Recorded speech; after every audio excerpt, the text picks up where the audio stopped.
सोचिए आप एक सुनसान रास्ते पर अकेले जा रहे हैं और कोई आपका पीछा कर रहा है। आप रुकते हैं तो वो भी रुकता है और जब आप भागते हैं तो वो भी भागता है। इस कहानी में लड़की सिर्फ जंगल में अकेली नहीं बल्कि उसके पीछे एक ऐसा शिकारी पड़ा है जो मौत से भी ज्यादा खतरनाक है। क्या ये लड़की इस जंगल से जिंदा निकल पाएगी? चलिए देखते हैं। कहानी के आगाज में हम जेसिका नाम की एक लड़की को देखते हैं। वो अपना जरूरी सामान एक ट्रेलर में रख रही थी और फिर वो ट्रेलर को अपनी गाड़ी से अटैच करके यहाँ से निकल जाती है।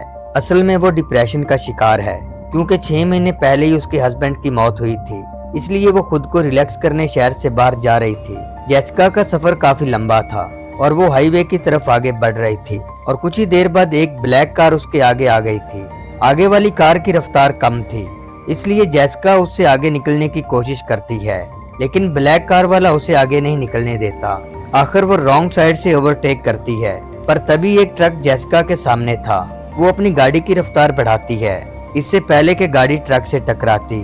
ब्लैक कार वाला अपनी स्पीड कम कर देता है, जिससे जेसिका की जान बाल बाल बचती है। ब्लैक कार वाला हाईवे की दूसरी तरफ चला जाता है, मगर जेसिका बहुत ज्यादा डर गई थी। सारा दिन चलने के बाद जेसिका रात को एक गैस स्टेशन पर रुकती है, जहाँ वो अपनी गाड़ी को रिफिल करती है और यहीं जेसिका अपने डैड को भी कॉल करती है। असल में उसके पेरेंट्स को भी पता नहीं कि वो कहाँ जा रही है। इसी बीच गैस स्टेशन पर वही ब्लैक कार आ जाती है जिसे उसने हाईवे पर देखा था। जेसिका को लगता है कि गाड़ी इसी तरफ आ रही है, पर वो सड़क से होते हुए आगे बढ़ जाती है। रिफिलिंग के बाद जेसिका भी यहाँ से चली जाती है और फिर रात गुजारने के लिए वो एक होटल में ठहरती है। सोने से पहले भी वो बाहर एक ब्लैक कार को देखती है जो उसे ठीक से नजर नहीं आ रही थी, पर वो उसे इग्नोर करके सो जाती है। अगली सुबह वो अपनी गाड़ी में बैठी होती है, तभी एक मार्क नामी शख्स जेसिका के पास आता है और उसे बताता है कि वो ब्लैक कार मेरी है। वो जेसिका को सॉरी बोलता है क्योंकि उसकी वजह से जेसिका का एक्सीडेंट होने वाला था। मार्क बताता है कि वो अपने फोन पर बिजी था, जिसकी वजह से वो ध्यान नहीं दे पाया। मार्क उससे पूछता है कि आप कहाँ जा रही हैं, जिसपे वो अपनी लोकेशन बता देती है और साथ ही वो जेसिका से उसका नाम भी पूछ लेता है, मगर जेसिका को उसका बिहेवियर कुछ अजीब लगता है, इसलिए वो जल्दी यहाँ से निकल जाती है। लेकिन थोड़ी देर बाद वही ब्लैक कार जेसिका को अपने सामने दिखाई देती है। इस बार मार्क अपनी कार खराब होने का नाटक कर रहा था। जेसिका को उसके इरादे कुछ ठीक नहीं लगते। वो जेसिका से कहता है कि उसकी कार खराब हो गई है, इसलिए वो उसे अगले गैस स्टेशन तक ड्रॉप कर दे ताकि उसे वहाँ से मदद मिल जाए।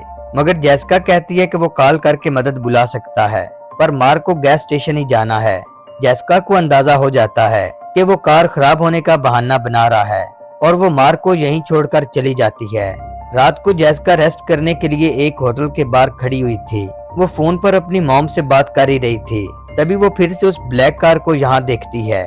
जेसिका उस कार को देखते ही अपनी गाड़ी की तरफ बढ़ती है। वो जैसे ही गाड़ी स्टार्ट करती है तो मार्क उसके पास आ जाता है। मार्क उससे पूछता है कि वो उसका पीछा क्यों कर रही है, हालांकि पीछा तो मार्क खुद कर रहा है। जेसिका उससे कोई बात किए बिना यहाँ से चली जाती है। जेसिका अब सुनसान रास्ते पर अकेली है, जहाँ उसके हर तरफ अंधेरा है। कुछ देर बाद उसे पता चलता है कि एक ब्लैक कार उसके पीछे है। वो घबराकर पुलिस को कॉल कर देती है, लेकिन जैसे ही वो कार उसके पास से गुजरती है तो जेसिका पुलिस ऑफिसर को सॉरी बोलती है क्योंकि ये कोई और कार थी। थोड़ा आगे जाने के बाद जेसिका की गाड़ी आउट ऑफ कंट्रोल हो जाती है। वो गाड़ी संभाल नहीं पाती और तभी उसकी गाड़ी सड़क से उतरकर बंद हो जाती है। जब वो उतरकर अपनी गाड़ी को चेक करती है तो उसे पता चलता है कि ट्रेलर का टायर फट चुका है और उसे समझ नहीं आता कि वो क्या करे। इसी बीच जेसिका एक बार फिर उस ब्लैक कार को अपनी तरफ आते देखती है। वो जल्दी से ट्रेलर को अपनी गाड़ी से अलग करती है और गाड़ी में बैठकर निकलने लगती है, लेकिन मार्क यहाँ पहुँच चुका था। वो जेसिका की गाड़ी का शीशा तोड़कर अंदर बैठ जाता है और उसे एक ट्रैंगुलाइजर लगाकर बेहोश कर देता है। असल में जेसिका के ट्रेलर का टायर उसी ने फाड़ा था, लेकिन जेसिका इस सब से अनजान थी। अगली सुबह जब जेसिका की आंख खुलती है तो वो खुद को एक बेसमेंट में कैद देखती है। जब वो विंडो से एक आदमी को देखती है तो उससे हेल्प मांगती है, लेकिन वो आदमी मार्क था। रात को मार्क जेसिका के पास आता है। वो उसे खुद को छोड़ने के लिए पैसों का लालच देती है, पर मार्क को पैसे नहीं चाहिए क्योंकि वो उसे किसी और मकसद के लिए लाया था। वो जेसिका से कपड़े उतारने को कहता है। वो मार्क के कब्जे में है, इसलिए वो उसे मना नहीं कर सकती। कपड़े उतारने से पहले वो मार्क से वॉशरूम जाने को कहती है ताकि किसी तरह यहाँ से भाग सके। मार्क भी जानता है कि वो झूठ बोल रही है और वो उसे बेसमेंट से बाहर नहीं जाने देता। वो जेसिका के फोन से उसकी और उसके हस्बैंड की वीडियो क्लिप निकाल कर उसे दिखाता है, जिससे उसे बहुत तकलीफ होती है। मार्क उससे पूछता है कि तुम्हारा हस्बैंड कहाँ है, जिसपे वो बताती है कि वो मर चुका है, पर मार्क जानना चाहता है कि वो मरा कैसे। इस पे जेसिका बताती है कि उसने खुद को गोली मार ली थी और जेसिका को आज तक पता नहीं चल सका कि उसने सुसाइड क्यों की। मार्क उसे काफी टार्चर करता है और इससे अगली सुबह जब जेसिका उठती है तो उसे गाड़ी की आवाज आती है, जिसका मतलब है कि मार्क कहीं जा रहा है। जेसिका यहाँ से बाहर निकलने की बहुत कोशिश करती है। वो जब डोर के की होल से बाहर देखती है तो चाबी दूसरी तरफ लगी हुई थी। जेसिका अपनी जैकेट उतारकर दरवाजे के नीचे डालती है और किसी तरह से वो चाबी को हासिल करके बेसमेंट से बाहर निकलती है। वो घर से बाहर निकलने ही वाली थी कि तभी मार्क भी आ जाता है। वो उसे देखकर एक डोर के पीछे छुप जाती है। मार्क अपने खाने के लिए सामान लेने गया था। वो खाना खा ही रहा था, तभी उसे अपनी वाइफ की कॉल आती है। जेसिका दरवाजे के पीछे से सब कुछ देख रही थी। मार्क की एक बेटी भी है और वो बिजनेस ट्रिप के बहाने अपने घर से बाहर है और वो इससे पहले भी कई लड़कियों को बंदी बना चुका है। मार्क जैसे ही खाना लेकर बेसमेंट की तरफ जाता है, इसी बीच जेसिका यहाँ से भाग जाती है। मार्क जान गया था कि वो भाग चुकी है और फिर वो भी जेसिका के पीछे जाने लगता है। जेसिका नंगे पैर ही दौड़ रही थी और कुछ आगे जाने के बाद एक लकड़ी का टुकड़ा उसके पैर में लग जाता है और जब वो उस लकड़ी को अपने पैर से निकालती है तो उसके मुंह से एक चीख निकलती है, जिसे मार्क भी सुन लेता है और उसे अंदाजा हो गया था कि वो उसके आसपास ही है। जेसिका अब भाग नहीं सकती, लेकिन चलते हुए वो एक नदी के पास पहुंच जाती है। मार्क भी उसके पीछे आ चुका था। अब जेसिका के पास दो ही ऑप्शन थे कि वो खुद को मार्क के हवाले कर दे या नदी में कूद जाए।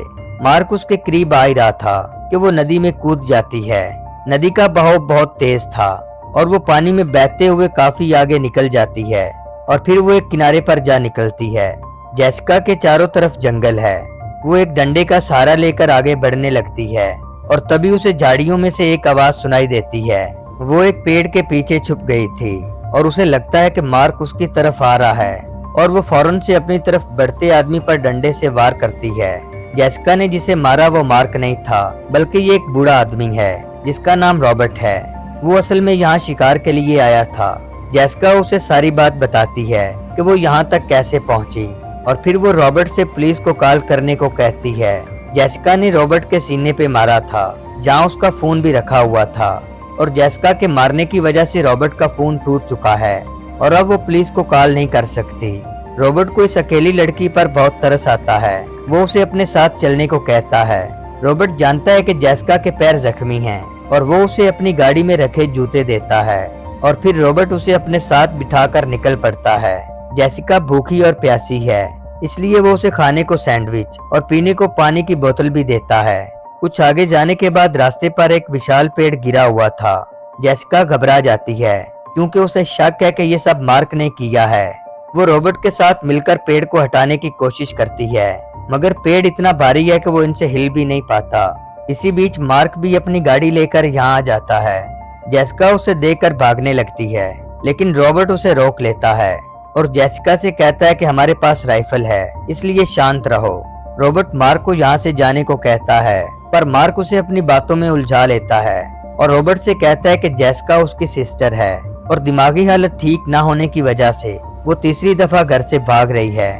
जेसिका कहती है कि वो झूठ बोल रहा है क्योंकि वो उसे किडनैप करके अपने साथ ले जाना चाहता है। जेसिका की हालत देखकर रॉबर्ट को लगता है कि मार्क सच बोल रहा है, इसलिए वो जेसिका को उसके साथ जाने देता है। मार्क उसे जबरदस्ती अपने साथ ले जाने लगता है।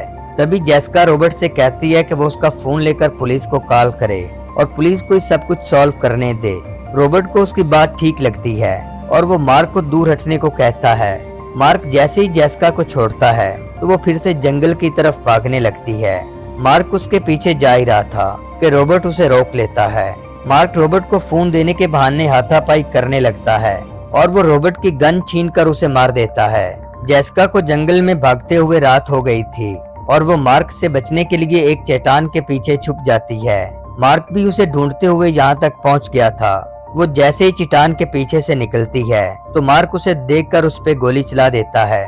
गोली जेसिका के कंधे पे लगी थी, इसलिए वो अभी भी जिंदा है, लेकिन वो खुद को घसीटते हुए झाड़ियों में छुपा लेती है। मार्क भी यहीं आसपास है, लेकिन वो उसे ढूंढ नहीं पाता। मार्क भी जानता है कि वो यहीं है, इसलिए वो गन को फेंककर जेसिका से कहता है कि तुम्हारे पास एक मौका है और तुम इस गन को उठाकर मुझे शूट कर सकती हो। दरअसल वो उसे उकसा रहा था, लेकिन जेसिका जानती है कि वो पहले से ही जख्मी है, इसलिए वो छुपी रहती है। और फिर मार्क थक हार कर यहाँ से चला जाता है। जेसिका की रात इन्हीं झाड़ियों में गुजर गई थी और सुबह होते ही वो फिर से चल पड़ती है। तभी वो मार्क को अपनी कार पर आते देख लेती है, मगर इस बार वो जेसिका को ढूंढ नहीं रहा था, बल्कि वो रॉबर्ट की बॉडी को दफनाने आया है। मार्क रॉबर्ट की बॉडी को दफनाने में बिजी था और इसी का फायदा उठाकर जेसिका उसकी गाड़ी तक पहुंच जाती है। जब वो कार में बैठती है तो चाबी यहाँ नहीं होती, क्योंकि मार्क चाबी अपने साथ ले गया था। जेसिका जैसे ही कार को चेक करती है तो उसे मार्क का फोन मिलता है। तभी मार्क भी अपनी गाड़ी की तरफ बढ़ रहा होता है। वो जल्दी से गाड़ी के पीछे छुप जाती है। मार्क का काम पूरा हो चुका है और वो गाड़ी लेकर आगे बढ़ रहा है। जेसिका उसके फोन से पुलिस को कॉल करती है। वो ऊंचा नहीं बोल सकती, इसलिए वो धीमे से बात करती है। जेसिका बताती है कि वो मुसीबत में है और कोई उसे मारना चाहता है। ऑफिसर कहता है कि हम आपकी लोकेशन को ट्रेस करके जल्द ही मदद भेज रहे हैं। मार्क जब अपना फोन देखता है तो उसे गाड़ी में से नहीं मिलता। इससे पहले कि वो पीछे देखता, जेसिका एक औजार से मार्क के सर पर वार करती है। मार्क भी एक चाकू से जेसिका को मारने की कोशिश करता है, लेकिन जेसिका मार्क को काफी जख्मी कर चुकी थी, जिससे गाड़ी एक पेड़ के साथ टकरा कर उलट जाती है। जेसिका गाड़ी से निकलकर आगे की तरफ बढ़ती है और इसके बाद वो मार्क की वाइफ को कॉल करती है और उससे पूछती है कि उसका हस्बैंड कहाँ है, जिसपे मार्क की वाइफ बताती है कि वो बिजनेस ट्रिप पर है। मार्क की वाइफ जेसिका से पूछती है कि मेरे हस्बैंड का फोन तुम्हारे पास क्या कर रहा है और तुम हो कौन। जेसिका उसे बताती है कि तुम्हारा हस्बैंड एक किलर है और उसने काफी लोगों का खून किया है और उसने मेरे सामने रॉबर्ट नामी आदमी को भी मारा है। इसी बीच मार्क भी यहाँ आ जाता है।